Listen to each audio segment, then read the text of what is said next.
And para sa ating opening prayer, we'll ask Brother Hector for our opening prayer. Pagkatapos po niyan, we'll continue sa ating congregational singing.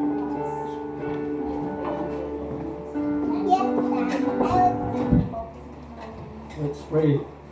Lord God and Heavenly Father, thank you that you have gathered us this time. Thank you that we can continue to worship you in spirit and in truth. Father, even as we enter into this worship time in your very presence, we ask that you would again open our hearts, that we might be desiring to hear from you again, Lord. May we continue to learn your word so that we will be able to live according to your will. So, Father, may you have your perfect way this time. We ask for wisdom as our pastor preaches to us. Give us also the understanding and give us the attentiveness so that we would be able to get every spiritual profit that you have for us. We ask this in Christ's name. Amen. Amen. Okay, let's get our song books. Doon tayo sa song number 192, Ring the Bells of Heaven. So alam ko lahat ay pagod na for working throughout the week. Kaya ako nang bahala sa service, relax na lang kayo. Okay? We're happy na doon sa ating PBS, maraming mga bata ang nagtiwala kay Kristo bilang tagapagligtas. So let's sing Ring the Bells of Heaven. All together, the first stanza. Ring the bells of heaven, there is joy today, for a soul returning from the wild.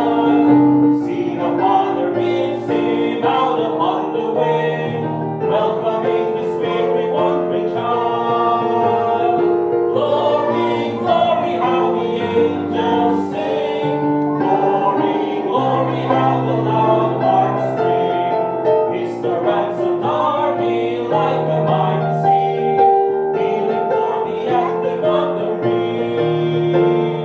Ring the bells of heaven, there is joy today, for the wanderer now is reconciled. Yes, the soul is rescued from his sinful way, and is born a new and ransomed child. Glory, glory, how the angels sing, glory, glory, how the loud harps ring. It's the ransomed army like a mighty sea, kneeling for the anthem of the free. Ring the bells of heaven, spread the peace today, angels of the glad triumphant strain. Tell the joyful tidings, bearing far away, for our precious soul is born again. Glory, glory, how the angels sing, glory, glory, how the loud harps ring. This the ransomed army like a mighty sea, kneeling for the anthem of the free. Amen. Be seated, please. One more song, song number 169, Come Thou Fount. Song number 169, Come Thou Fount of every blessing.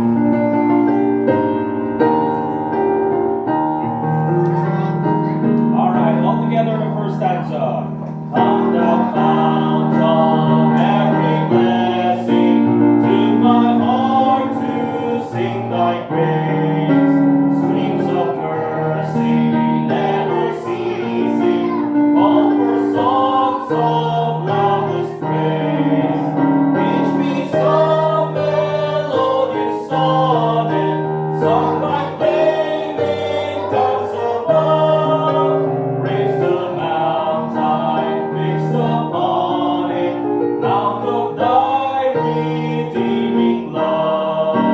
Here I raise my Ebenezer, hither by thy help I'm come, and I know by thy good pleasure safely to arrive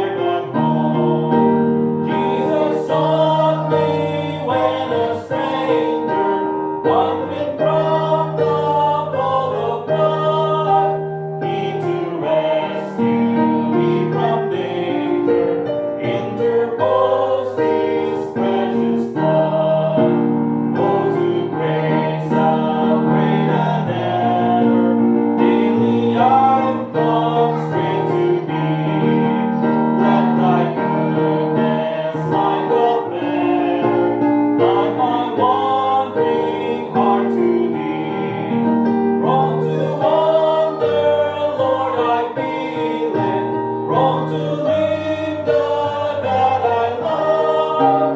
Here's my heart, oh, take and seal it for thy courts above.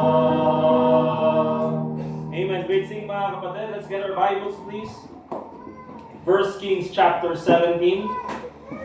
Once again, we thank you mga members ng ating church for involving yourself in the ministry. Ay Brother Jazer sa pag-drive, Sister Joni and then Sister May sa pagluto, Sister Iris dun sa pag-assist, Brother Kenu dun sa paghugas ng pinggan kanina at mamaya. And sila Brother Hector, kasali po sila Ma'am Els dun sa mga preparation, Ma'am JC, lagi pa nag-I1, lagi ito'y ubing, dito'y luwalhati, Sister Joni mo lang, Kenjay Duwang, Bible School student, Kenjay Likod, na although merong outing dun sa main church papuntang Asin, ay mas gusto nilang pumunta dito. Dahil mas konti yung trabaho dito kaysa doon. Siyempre, kung sila naman doon, ayun ako si Kantuno, si Kaginaw, si Kaginaw. Alright, First Kings chapter 17. Also, thank you kay Sister Angel kasi siya yung nagpa-follow up dun sa P. Burgos. Alright? And of course, we praise God sa lahat ng kanyang provisions. First Kings chapter 17, we'll read verse 17 hanggang verse 24. And ito po yung tinutuloy natin na series every Wednesday, yung buhay ni Elijah. Okay? So natapos na yung confrontation niya with Ahab. Natapos niya yung time when he was in Brook Cherith. And now nandun siya sa bahay ng widow woman. Okay? And dun sa widow woman ay they experienced the grace of God. Wherein itong si Elijah, he also became a blessing to this family. Remember mga kapatid, pag tayo ay humihingi ng blessing ng Panginoon, wag din nating kalimutan that if we are, praying for a blessing from God, ipag-pray din natin na tayo din maging blessing sa iba when God blesses us. Dahil ganun po yung nangyari kay Elijah mga kapatid. Pumunta siya doon sa bahay ng widow, hindi lang para ma-bless ng Panginoon, but to be a blessing to that family. Alright? Now in verse 17, the Bible says, "And it came to pass, after these things," yun nga yung after these things, yung mga nangyari sa buhay ni Elijah. Confronting Ahab, Brook Cherith, now nandun siya sa bahay ng widow woman, that the son of the woman, the mistress of the house, fell sick. And his sickness was so sore that there was no breath left in him. And she said unto Elijah, "What have I to do with thee, O thou man of God? Art thou come unto me to call my sin to remembrance, and to slay my son?" And he said unto her, "Give me thy son." And he took him out of her bosom, and carried him up into the loft where he abode, and laid him upon his own bed. And he cried unto the Lord and said, "O Lord my God, hast thou also brought evil upon the widow with whom I sojourned by slaying her son?" And he stretched himself upon the child 3 times and cried unto the Lord and said, "O Lord my God, I pray thee, let this child's soul come into him again." And the Lord heard the voice of Elijah, and the soul of the child came unto him again and revived him, and he revived. And Elijah took the child and brought him down out of the chamber into the house and delivered him unto his mother. And Elijah said, "See, thy son liveth." And the woman said to Elijah, "Now by this I know that thou art a man of God, and that is the word of the Lord in thy mouth is truth." Let us pray. Dear God, Heavenly Father, once again, nagpapasalamat po kami sa natapos na gawain ngayong umagang ito. Salamat sa mga taong involved in the ministry. I pray, Lord, that you continue to bless them. But sa hapon na ito, Panginoon, pinapanalangin po namin na ang iyong Holy Spirit po sana ang magturo sa amin sa mga katotohanan na dapat naming malaman galing sa iyong salita. Especially po dito sa buhay ni Elijah. So once again, Panginoon, we pray that your Holy Spirit will teach us. Bigyan mo po kami ng mapakumbabang kaisipan nang sa ganun po ay magamit namin ang mga prinsipyong ito sa aming buhay bilang Kristiyano. We thank you, dear Lord. Give me wisdom, please, as I preach your word, and also pray in the name of Jesus Christ. Amen. Ang title po ng ating mensahe, mga kapatid, is Elijah and the Resurrected Life. Okay? Elijah and the Resurrected Life. Okay? Now, tulad po nung lesson natin in the past, in 1 Kings chapter 17, makita natin that itong mga tao who were in the northern part of Israel, these people have turned their hearts from God. Ibig sabihin, talagang malayong-malayo na sila sa Panginoon. Dahil instead na sinasamba nila ang Diyos na nag-iisa, and now they are worshiping ang isang false God, ang isang idol. Okay? Sabi kanina sa akin ng isang bata, tinanong ako, bakit po tinatawag na kasalanan ang pagsamba sa ibang Diyos? Okay? And that is, I believe, a sincere question. And it's a question na minsan hindi natin iniisip, di ba? Bakit kaya ang pagsamba ng sa ibang Diyos is considered sin against God? And tulad nga ng sabi ko, mga kapatid, sa batang yan, paano kaya kapag ikaw, binigyan mo ako ng pera, humingi ako ng pagkain, binigyan mo ako ng pagkain, tapos humingi ako ng tulong, tinulungan mo ako, pero imbis na mag-thank you ako sa iyo, nag-thank you ako sa iba. Anong mararamdaman mo? Sabi ng bata, masakit. Well, ganun din sa Panginoon, mga kapatid. Okay? Na ang Panginoon, linikha niya ang lahat, He created everything, binigay niya lahat ng gusto natin. Certainly, sa mga tao na ito in 1 Kings, binigay niya ang lahat ng pangangailangan nila ever since nandun sila sa Egypt. Until sila ay nakalabas, now they are in the promised land at binigyan sila ng magandang lugar. But instead na magpasalamat sa Panginoon, sinamba nila ang ibang Diyos. Kaya yan po ang tinatawag na idolatry, mga kapatid. And let me show you this. Ito po ang buhay ng mga tao in 1 Kings, even in 2 Kings, that their hard hearts brought hard times. Remember that, mga kapatid. Hard hearts bring hard times. Minsan, kapag talagang matigas yung ating puso, yan po yung nagiging rason para tayo ay dumaan sa matinding hirap ng buhay. Minsan kasi ayaw nating pakinggan yung sinasabi ng salita ng Diyos. Okay? Kaya nung gusto nating sundin yung sarili nating prinsipyo. And ang sabi ng Bible, there is a way which seemeth right unto a man, but the ends thereof are the ways of death. Akala natin ito yung tama, pero dahil sinunod natin yung gusto natin, hindi yung gusto ng Panginoon, dyan tayo na, napapahamak yung ating buhay bilang mga Kristiyano. So remember that principle. Hard hearts bring hard times. Kaya it's very important, mga kapatid, na tayo po ay maging malapit sa ating Panginoon. And even po sa panahon natin, mga kapatid, bakit kaya alam naman ng tao na ang Diyos ang nagbibigay, ang Diyos ang source ng lahat. Pero karamihan ng tao, they choose to serve another God. They choose to serve a false God. They choose to serve materialism. They choose to serve themselves. They choose to worship other things instead of God. And kung titignan po natin, mga kapatid, probably that's the reason why itong mundong kinalalagyan natin ay dumadaan sa matinding hirap. Bakit? Because hard hearts bring hard times. But here's the thing, mga kapatid. Dito sa time ni Elijah, while probably he is living doon sa bahay ng widow na ito, enjoying the provisions ng Panginoon, remember, ang nangyayari dito is that ang promise ng Panginoon sa woman na ito, if you will provide para kay Elijah, is yung cruse of oil, and then yung source ng inyong flour ay hindi mauubos.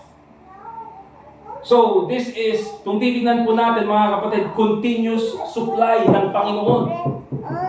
And let me tell you, mga kapatid, there are times na sa buhay natin bilang Kristiyano, nandyan yung continuous supply ng Panginoon. Diba? Hindi nawawala yung supply ng Diyos. That is the grace of God. That is a blessing from God. Pero even in the midst ng ganyang klase ng buhay, still, you cannot deny that difficulties will come. Okay? Kaya nga sabi dun sa verse 17, and it came to pass after these things, ang daming blessing sa buhay ni Elijah. But then, we see here the tragedy na dumaan. Hindi lang sa widow na ito, but also to Elijah. We see here the three realities of life, the reality of sickness. Mga kapatid, kahit na gaano po natin gawin na alagaan yung ating katawan or yung ating health, sickness may come. Pwedeng dumating ang illness. Okay? Also, another reality of life, mga kapatid, is the reality of death. Ay, hindi po natin maiiwasan yan. But also, we have the reality of the resurrection. Na later on, we will study further dito sa ating pag-aaral. But the point na gusto kong makita natin ngayong afternoon na ito is kapag ka dumating yung ganyong trahedya sa buhay natin, there are two things that I'd like all of us to see. Kaya, mga kapatid, alam niyo naman pag nag-preach ako, 3 points, 4 points, 5 points, pero ngayon 2 points. Bakit? Kasi alam kong alaon na kaming service. Sigurado makaturo-turo tayo yung kaya 2 points na lang. Okay? So una, na gusto kong makita natin, pag dumadaan tayo sa ganyang pagsubok, trahedya, di ba? Number 1, don't jump to the wrong conclusion. Huwag kang basta-basta na lang gumawa ng conclusion na hindi mo alam ang purpose ng Panginoon. Don't jump to the wrong conclusion. Bakit? Nung namatay yung anak ng widow na ito, ano yung first na sinabi niya kay Elijah? If you take a look at verse 18, ano sabi niya? And she said unto Elijah, what have I to do with thee? Anong gagawin ko sa iyo? O thou man of God, art thou come unto me to call my sin to remembrance and to slay my son? O, di ba? So, this is a wrong conclusion, mga kapatid. Titignan natin later on. Pero nung dumating yung trahedya sa kanyang buhay, inyati umuna nga na panunot na. Ay, ni Apo Diyos, umay na binisita, dagiti basbasol ko. Dahil ito yun, tibaot ni Apo Diyos, kanyang ito na, yung palo ng Panginoon sa akin. Without knowing kung ano ba talaga yung purpose ng Panginoon. Okay? Remember mga kapatid, itong buhay ng widow na ito, hindi po basta-basta. Remember, she's already a widow. Okay? Nawala na yung kanyang asawa. And then dumaan sila sa hirap na halos mamatay na sila nung pumunta si Elijah. Anong sabi ng babae? Ba't ako magpo-provide sa'yo eh? Ito na nga lang yung kumukuha na nga lang ako ng stick. Iluluto ko itong bread na ito. And then pagkatapos yan, hihintayin kong mamatay kami. I mean, dumaan sila sa ganung klaseng buhay na sobrang hirap. Diba? But ngayon, wala na yung kanyang anak. The Bible says, nagkasakit yung kanyang anak. And then, in verse 17, ang sabi ng Bible, that there was no breath left in him. Awan na mas lang kakabsat. May nasawon, awan ti namnaman ng agbiyak na ito because he is already dead. But again, this is the widow's conclusion na siya ay pinapalo. Or lahat ng yon ay nangyari dahil sa kanyang mga kasalanan. Alright? Now even the disciples, let's go to John chapter 9 verse 20.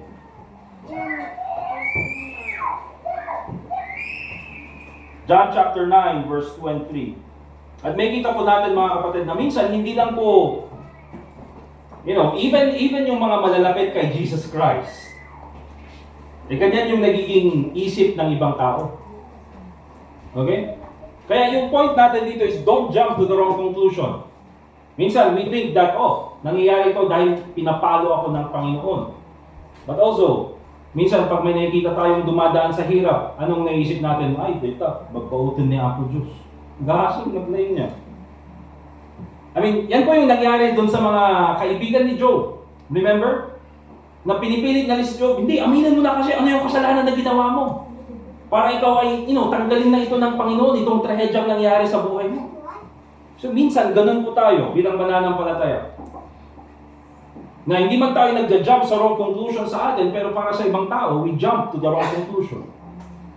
Anong sabi ng disciples? And his disciples asked him saying, Master, kasi nga may nakita silang isang lalaki na blind since birth. Ang sabi ng Bible, sabi ng disciples, Master, who did sin, this man or his parents, that he was born blind? Sino nagkasala, Panginoong Jesucristo? Itong lalaking ito or yung kanyang mga parents, kaya siya pinanganak na blind? Kasi mga kapatid, yung mga ganyang mga conclusion, masakit yan mapakinggan. Imagine na lang kung nandun yung parents nung lalaking ito. At sasabihin nila, sino pa yung nagkasala? Ito o itong mga parents nung lalaking ito, kaya siya pinanganak na bulag? See, they are making the wrong conclusion without knowing God's purpose. Ano sabi ni Jesus Christ? Neither hath this man sinned nor his parents, but that the works of God should be made manifest in him. You see, may purpose pala ang Panginoon kung bakit sabi niyang ganyan, sabi ni Jesus Christ, walang kasalanan yung tao na yan. At hindi rin siya pinanganak dahil kasalanan ng kanyang mga parents. You see, pinanganak siyang ganyan, sabi ng Bible, that the works of God should be made manifest in him. Alam niyo ba na dahil dito sa blind man na ito, sa John chapter 9, nung ito ay ginamot ni Jesus Christ, marami ang naligtas, nagtiwala kay Jesus Christ, and at the same time, mas maraming nakakilala kay Jesus Christ bilang Messiah. Pero yung mga disciples, they are quick to judge. They are quick to jump to the wrong conclusion. Ang nagkasala ito, at saka yung kanyang mga parents, or yung kanyang mga parents.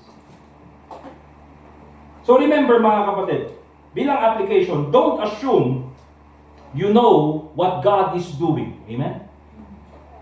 Huwag mong i-assume na alam mo ang isip ng Panginoon.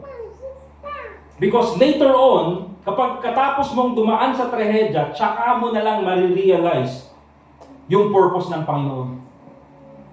Pero habang dumadaan ka sa pagsubok, mga kapatid, remember this, God has a purpose. Now, let me just give you 2 reasons why people often jump to this kind of conclusion. Bakit kaya pag dumadaan tayo sa trahedya, iniisip natin, uy, kasalanan ko na ito, pinapalo ako ng Panginoon. Diba? Or dito yun, di pa nagsingil, niya po Diyos kanya.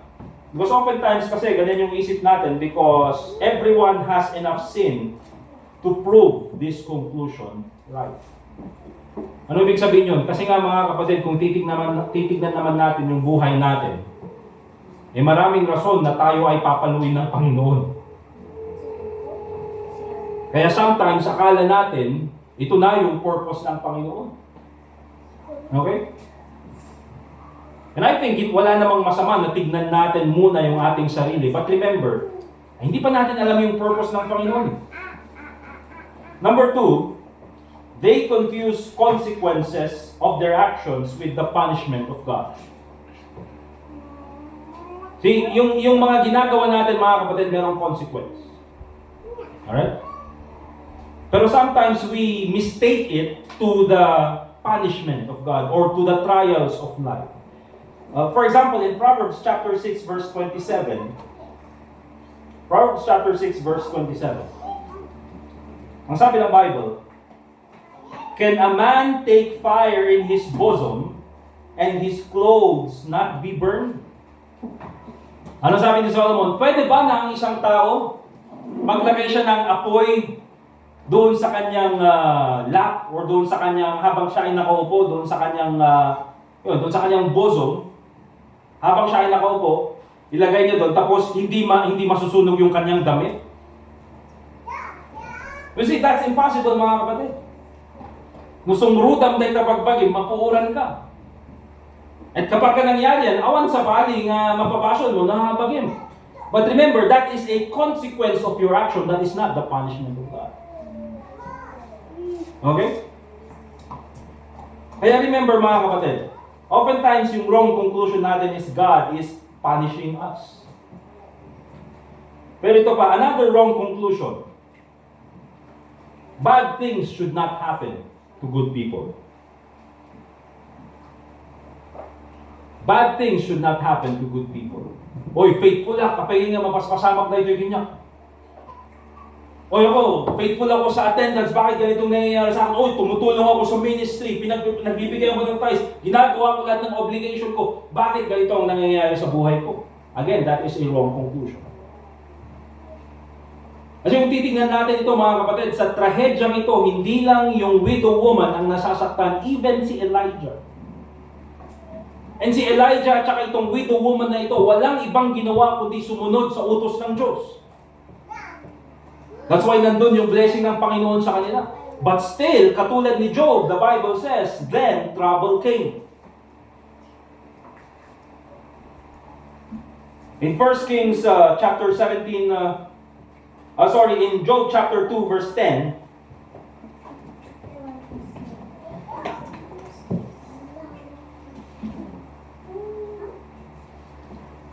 ang sabi ng Bible, sabi ng asawa ni Job, curse God and die. Diba? Kahit na ganitong nangyayari, dost thou maintain thine integrity? Curse God and die. Naging faithful ka sa Panginoon, tapos ganitong trahedyang darating sa buhay natin, mamatay ka na lang, pero bago ka mamatay, curse God. Pero nung sabi ni Job, but he said unto her, thou speakest as one of the foolish women speaketh. See, it is foolish to think that we will never encounter evil or difficult experiences despite our faithfulness. Anong sabi ni Job? What? Shall we receive good at the hand of God and shall we not receive evil? Ano sa tingin mo? Di ba na puro good na lang ang mangyayari sa atin at wala man lang darating sa atin na masama? Ano sabi ng Bible? In all this did not Job sin with his lips. See, maraming ganong Kristiyano na akala nila, walang masamang mangyayari sa buhay nila. As long as tayo ay faithful, as long as tayo ay wala pong promise ang Bible na ganon, mga kapatid. Pero bakit ganon yung isip ng mga Kristiyano? Because even may mga Kristiyano who believe in karma. Naintindihan niyo? Kaya minsan, di ba natin pinapaniwalaan, pero nasasabi natin, doon sa ating kapitbahay, makaruma. Diba? Pero bumita kayo na dapat tapos sa iro ka, sapay na kumata, makimat ka. Makaruma ka kuma. Ibig sabihin natin ng karma, pag sinabi kasi natin karma, this is an effect from cause, something that will happen to you because of what you have done. Kaya ano sasabihin nila? Hindi, you know what, magpakabait ka lang, karma will return to you. Diba? Or even dun sa iyong next life, magkakaroon ka ng magandang buhay because karma, you cannot reverse karma. Diba? Ganun yung belief. No? That is not a Christian belief, mga kapatid. That is a Buddhist belief. Okay? Para sa atin, mga kapatid, what we believe in is this. All things work together for good to them that love God, to them who are the called according to His purpose. Anong ibig sabihin nun? That the good things and the bad things, they work together for good. All things, sabi ng Bible. All things work together for good. So let me give you this application, mga kapatid. That's why it's important para sa ating mga Christians to have a biblical perspective in times of suffering. Okay? Dapat meron tayong biblical na perspective, biblical na pananaw. Kung tama yung iyong theology, you will have the right perspective in times of difficulties. Kaya number 1, come to church to be strengthened through fellowship, worship, and exhortation. When you go through difficulties, anong gagawin mo? Keep coming to church. Magiging encouragement yung fellowship. Magiging encouragement yung preaching ng salita ng Diyos. Magiging encouragement yung songs na kinakanta natin. Magiging encouragement, Lord willing, yung food na kakainin dito sa church. Di ba? Kesa naman andun ka sa bahay na ang laki naman ng problema, tapos check ka lang sa akin. Di ba? So walang nangyari, walang encouragement. But if you come to church, O hindi ka man siguro na-encourage sa preaching, but there will be fellowship. Okay? Hindi ka man siguro na-encourage sa fellowship, but there will be preaching. There will be worship. Okay? Number 2, read your Bible to remember God's promises. Diba? You're going through difficulties, magbasa ka ng Bible. And you will remember God's promises. Pag nandun ka sa Old Testament, pambira, mabasa mo yung life ni Joseph. And then you compare yung pinagdaraanan mo kay Joseph or even kay Job. Ay pambira, makikita mo na mas matindi yung pinagdaanan nila, but still God's promises are there. Nandun ka man siguro sa New Testament, you see the lives of the apostles, si Apostle Paul, or even si Stephen. You even see the life of the Lord Jesus Christ. And makikita mo yung promise ng Panginoon sa mga taong ginamit niya.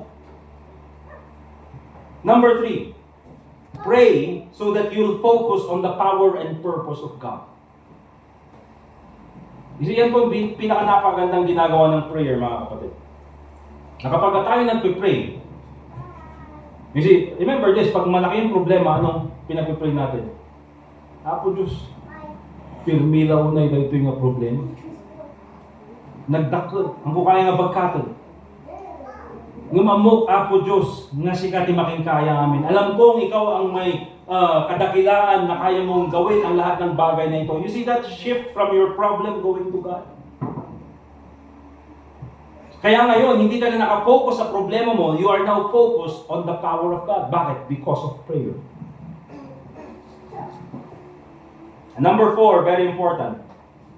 Help others so that you'll realize that God can still make you a blessing in times of suffering. You see? Kaya kahit na ikaw ay may pinagdaraanan sa buhay, it's not an excuse na hindi ka na sumama sa ministry. Help others in soul winning, sa mga bata na yan, Vacation Bible School, in anything na pwede natin gawin, dyan natin makikita na pambihira. Ang bigat ng problema ko, pero may magsasabi sa'yo, oh alam mo brad, or alam mo sis, napakalaking blessing mo sa akin. Hindi ba sinasabi ng mga bata na ito, mga kapatid, mga galing luwalhati, mga galing mga Piburgos, but you know what, for them, it's a great blessing. Okay? So remember, mga kapatid, when going through difficulties, don't jump to the wrong conclusion. Amen? Ay, hindi naman natin alam yung purpose ng Panginoon. Secondly, remember this, God's purpose is a resurrected life. Ito yung last.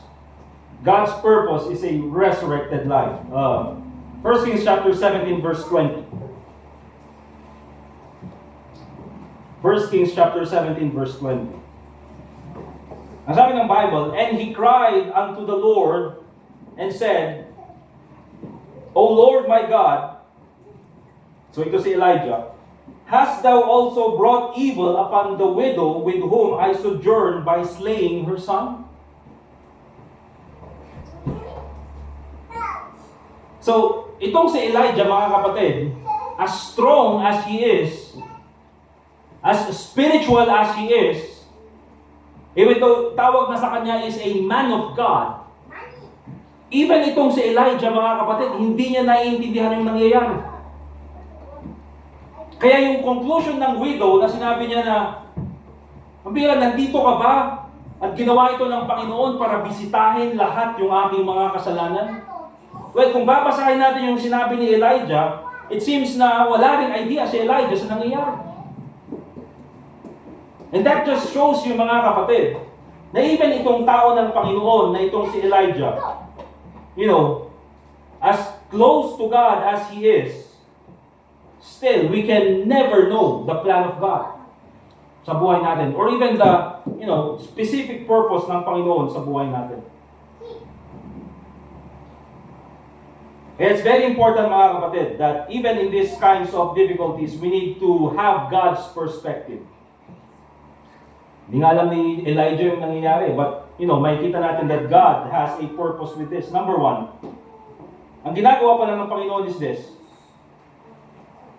What God was doing had nothing to do with the widow at all. Wala palang kinalaman yung widow dito eh. Ibig sabihin, wala rin kinalaman yung kasalanan ng widow sa nangyayari. Okay? Because number 3, it had to do with the purpose of God. Because kung titignan po natin, itong event na nangyari dito kay Elijah, this was actually a, sabihin na natin, foreshadow. Okay? Ito ay nagpapakita sa gagawin ni Jesus Christ in the future. Let's go to Luke chapter 7, verse 12. Luke chapter 7, verse 12. Because itong ginawa ni Elijah, mga kapatid, this is something that shows na even itong si Elijah, being the man of God, has the power over death. And in Luke chapter 7, verse 12, halos parehas na event. But the Bible says in Luke chapter 7, verse 12, now when he came nigh to the gate of the city, si Jesus Christ, behold, there was a dead man, carried out, the only son of his mother, and she was a widow. Nakita niyo mga kapatid? Parehas. And much people of the city was with her.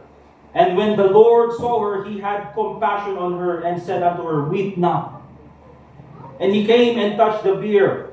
And they that bare him stood still, and he said, young man, bira, kausap ng Panginoon yung patay, I say unto thee, arise. And he that was dead sat up, and notice, and began to speak. Kasi napakaganda, pero nung binabasa ko ito mga kapatid kaninang umaga, again, kaninang umaga nga, kasi kagabi is, na maaga akong natulog. Diba? Ginising ako ni Sister Angel alas 5. Uy, di kaya gumawa ng preaching, gumawa ako ng preaching. Kaya ako binabasa ko ganyan. Ang bira, pagkagising niya mula sa mga matay niya, first ngayon namin na sumanao. Young man, arise! Niya pa ilan, dato'y takpatamawan mo din. Sige mo panunod siguro, di natin ito yung sasaw. Or sumanao, bakal mo na tayo. But again, mga kapatid, this is, let's say, a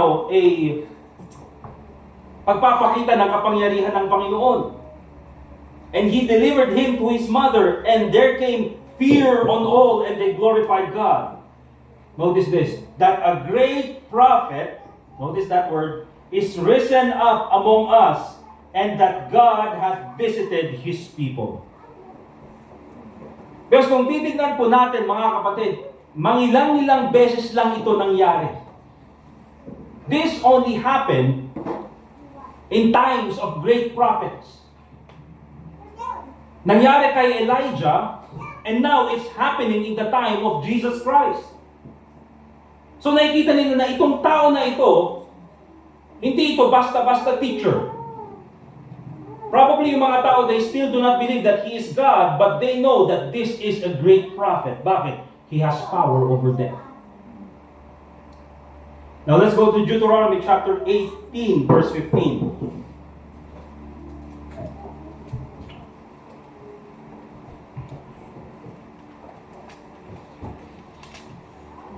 Deuteronomy chapter 18, verse 15. Anong sabi ni Moses?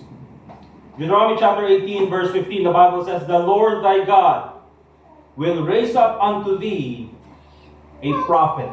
Pero yung prophet, mga kapatid, is capital letter P. Amen? Kung tama yung Bible natin, if you have a King James Bible, it's capital letter P. Bakit? Because yung binabanggit dito ni Moses is not Elijah, he is talking about the Lord Jesus Christ. Ano sabi niya ganyan? From the midst of thee, of thy brethren, like unto me. Talking about the humanity of Jesus Christ. He is 100% God, 100% man. And ang sabi ng Bible, unto Him ye shall hearken. Kaya nga sa mga miracles na ginagawa ni Jesus Christ, especially dito, when He raises up the dead, nung siya ay binangon niya yung patay na anak ni Jairus, nung binangon niya yung si Lazarus, Lazarus come forth. You see, oftentimes after that, many believe and trust the Lord Jesus Christ as Savior. But you know what, mga kapatid? Itong mga ginawa ni Jesus Christ na ito, that was already foreshadowed dun sa ginawa ni Elijah. Kaya kung titignan po natin, ang purpose ng Panginoon, it was not to visit the sins of the widow. Walang kinalaman sa widow. Walang kinalaman sa kasalanan ng widow. Walang kinalaman kay Elijah. It had a purpose that even Elijah cannot foresee. Yung gusto mong makita natin dito mga kapatid is oftentimes yung purpose ng Panginoon, hindi talaga natin nakikita. Di ba? Nakala natin, oftentimes yung mga batang naturuan kanina, VBS. Na yan, okay. Tinuruan natin, sila ay nasing. Hindi natin alam yung mangyayari sa kanila mga kapatid. We do not know if later on sila ay lumipat sa ibang lugar. We do not know mga kapatid kung later on sila ay magpatuloy sa church. There will come a time na siguro sila, yung iba sa kanila, God forbid, ay mawawala sa landas o malilihis ng landas. Pero hindi natin alam yung purpose ng Panginoon. Bakit mga kapatid? Because the Bible says, your labor is not in vain in the Lord. Right. Hindi natin alam, some of these kids na naturuan later on, they will become a great preacher. Hindi natin alam na iba sa mga naturuan na mga bata, dito ay gagamitin ng Panginoon sa ministry, to support the ministry. Hindi man siguro dito sa ating church, but to another church. Diba? And that is fine. Wala pong problema dyan. As long as the gospel of the Lord Jesus Christ is being preached. Pero later on, hindi man natin alam yung purpose ng Panginoon, but we believe that God has a purpose for His children. Okay? And of course, remember this. Kaya God's purpose is a resurrected life. Remember this, mga kapatid. Our hope is not for this lifetime only. Okay? Remember this, mga kapatid, na kahit anong pagsubok ang daraanan mo sa buhay na ito, if you trusted the Lord Jesus Christ as your Savior, hindi mo yan pwedeng ikumpara sa ganda ng buhay na ibibigay sa iyo ng Panginoon when we get to heaven. Sabi ng Bible in 1 Corinthians chapter 15 verse 19. The Bible says, if in this life only we have hope in Christ, we are of all men most miserable. Now, ang sinasabi dito ni Apostle Paul, dito sa 1 Corinthians chapter 15 is, he is teaching about the resurrection of the Lord Jesus Christ. Dahil ang gospel, mga kapatid, ay hindi lang yung death, burial of Jesus Christ. Yung gospel is death, burial, and resurrection of Jesus Christ. Kasi even dito sa 1 Corinthians chapter 15, may mga nagtuturo na, hindi na kailangan yung death or yung resurrection ni Jesus Christ. Ang kailangan niya is yung death on the cross. You see mga kapatid, kaya nga ang gospel is death, burial, and resurrection because without the resurrection, wala tayong hope. Awan namatayo kakabsat. Kasi kung si Jesus Christ hindi siya nabuhay muli, katulad lang siya ng lahat ng mga dead preachers in the past. And see, what separates Jesus Christ from all the other teachers is His resurrection. Muhammad is dead, Joseph Smith is dead, Charles Russell is dead. Lahat ng mga teachers na yan ay namatay. But only Jesus Christ is alive. Amen. That's why we believe the Lord Jesus Christ, siya lang yung tagapagligtas. All He said is truth. Is bakit? Because He is alive. Okay? And yung mga ibang tao, wala namang naka-witness sa kanila na nabuhay sila. Only Jesus Christ, ang more than 500 witnesses, they said that He is alive. Okay? Kaya po oftentimes kasi minsan, ang utak natin is very limited. Kaya sinasabi dito ni Apostle Paul, na kung si Jesus Christ, He resurrected from the dead, there will also come a time na yes, tayo ay mamamatay, but we will also resurrect from the dead. Amen. At yan po mangyayari mga kapatid in the second coming of the Lord Jesus Christ. That will happen in the rapture. Okay?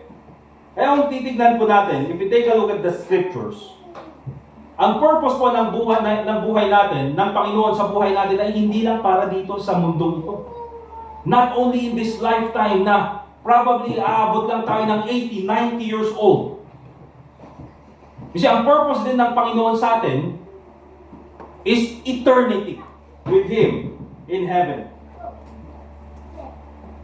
Let me give you an illustration, mga kapatid, na probably sa atin, napakahirap i-grasp ang purpose ng Panginoon. Pero doon sa hymnals natin na kinakanta, meron dyan isang prominent na pangalan na maraming na-compose na Methodist, even Baptist hymns. Okay? Isa sa mga pinakasikat na songwriters sa Baptist faith is si Fanny Crosby.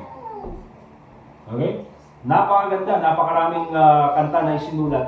You see, si Fanny Crosby, although he's a great composer, or she's a great composer, but there came a time na nung siya ay, habang siya ay, while serving God, siya ay nabulag. Okay?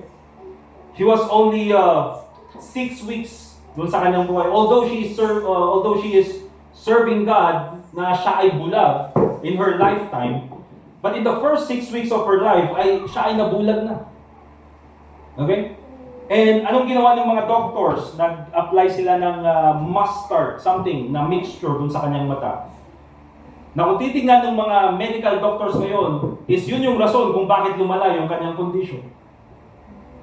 Kabila, 6 weeks of her life, nabulag.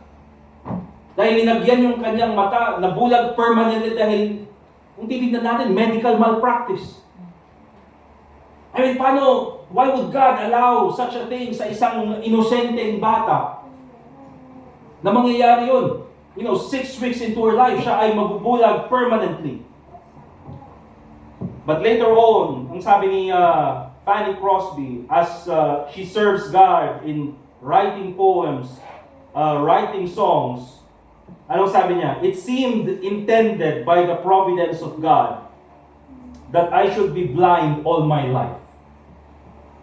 Diba? Na parang ito talaga yata ang plano ng Panginoon, the providence of God in my life, na ako ay magiging bulag. And I thank Him for this gift. I mean, how could someone call that a gift? Pero bakit nakita niya na yun ay gift? Because she saw the purpose of God. Imagine, kung sino pa yung bulag, siya pa yung nakikita sa purpose ng Panginoon.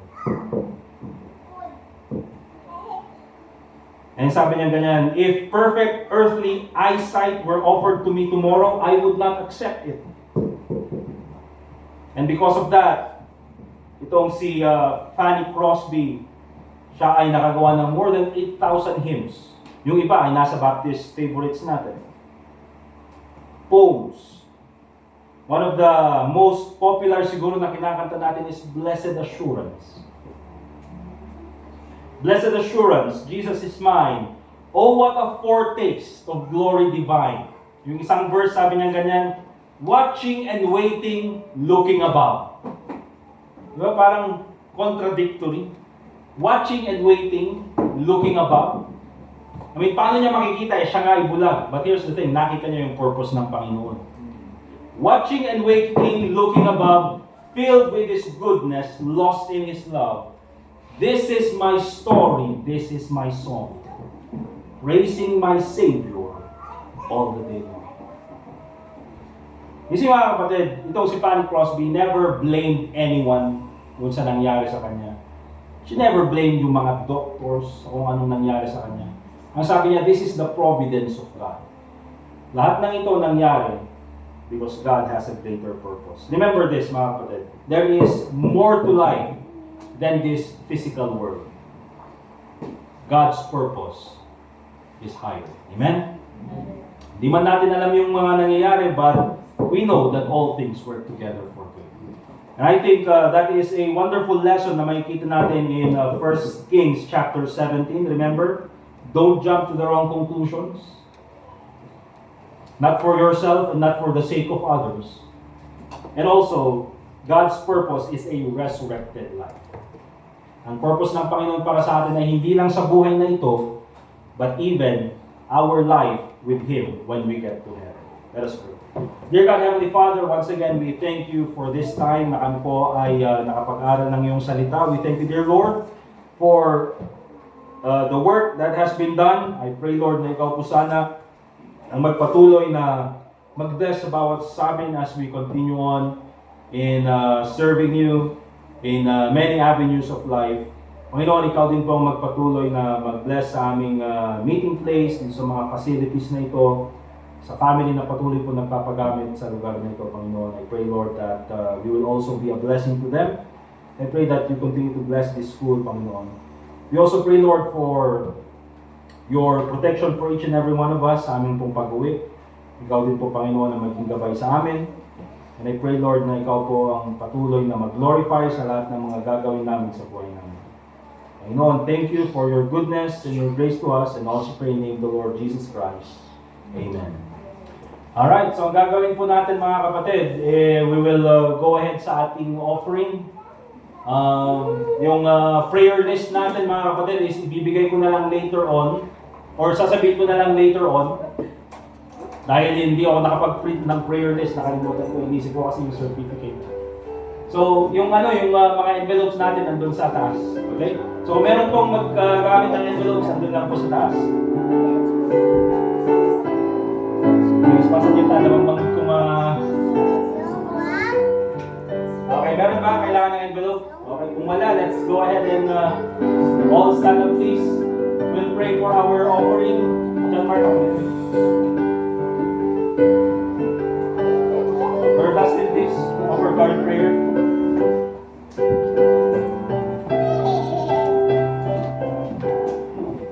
Let's have a word of prayer.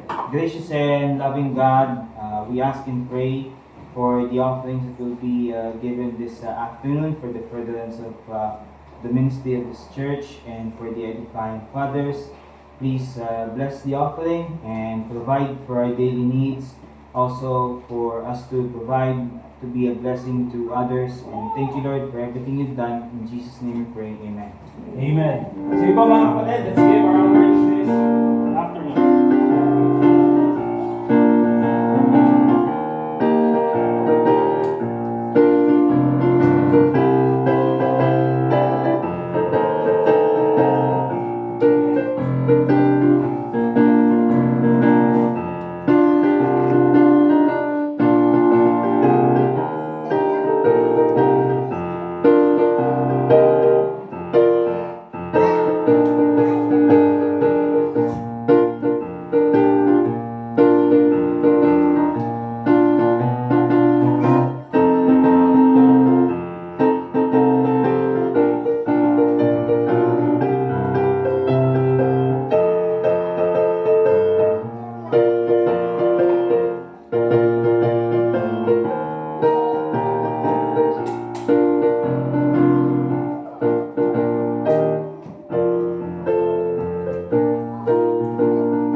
Gabing ito, let me just give you some prayer requests bago tayo umuwi.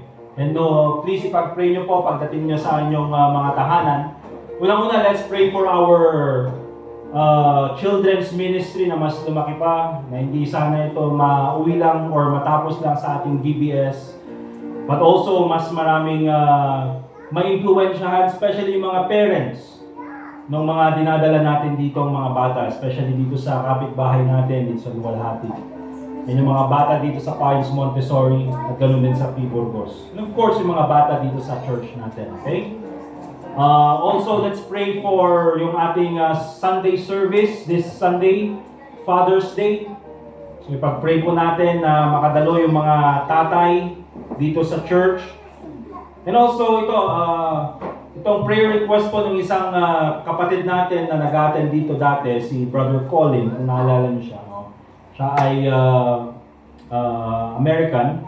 And of course, mahirap yung kanyang situation, okay? Dahil nagkaroon siya ng problema sa kanyang previous marriage. But now, this coming Friday ay magkakaroon sila ng court hearing for custody battle ng kanyang mga anak. Okay?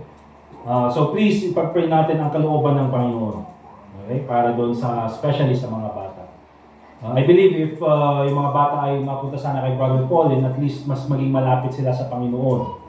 Dahil si Brother Colin at least naman ay active sa church and nagagamit naman para sa gospel. So let's pray for that family at sa kapatid natin na yan. Let's pray for our Sunday service and also for the children's ministry ng church natin. Okay? So once again, thank you Sister Joni, sa lahat, Sister JC, Sister May, ano ba yung Sister May? Ni Sister Iris, ano kayong pangalan? Martha Ministry. Ma'am Elsa, Ma'am Aida, Brother Jazer, Sir Hector, Keno, thank you ha. Ginawa ko naman sa mga advance day.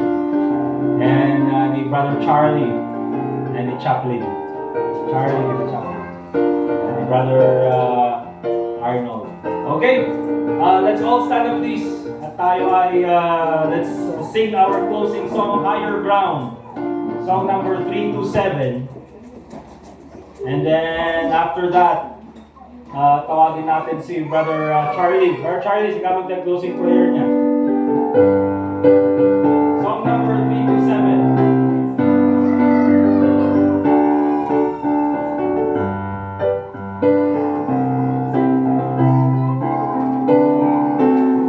Alright, all together, first stanza. I'm pressing on the upward way, new heights and gaining every day. Still praying as I onward bound. Lord, plant my feet on higher ground. Lord, lift me up and let me stand.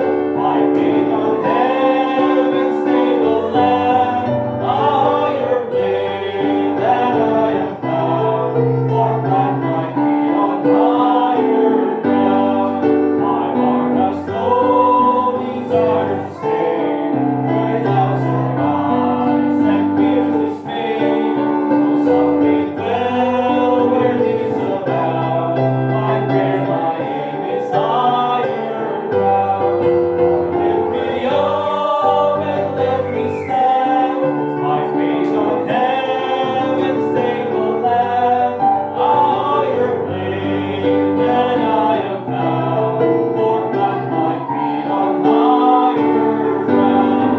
I want to live above the world. Those sable stars at me are hurled. My faith has taught the joyful sound. The song of saints on higher ground. Lift me up and let me stand. My faith on heaven's stable land. A higher plane than I have found. Lord, plant my feet on higher ground. I want to sail the utmost high and catch a gleam of glory bright. But still I'll wait till heaven I found. Lord, lead me on to higher ground. Lord, lift me up and let me stand. My feet on heaven's stable land. A higher plane than I have found. Lord, plant my feet on higher ground. Amen. Brother Charlie, may good closing prayer. Ito yung may isang estudyante dito sa Bible College. So, sa ruwak mo lang. Faithful suna. Ang ganang yung music. So, napo daw na ito yung dati kakapsat. Yeah, let's pray. Yes, Lord Heavenly Father, thank you so much. Iti nga oras nga kalpasan ito na permitting niya mangitan. At si Kaama iti mangitan iti protection tungkol may sa Ama iti panagsisinan niya. Kaya patuloy Ama benisyon iti pagbilan ng kasultin, pagbilan ng kasama Pilipinas. Dayo ka in Jesus' name I pray. Amen. Amen. Thank you very much, kakapsat. We're dismissed. Titinulungan tayo mga kumos. Ganatoy, ganat yung kitchen. And then, agitunod later on, nagitiyaw pagtangan.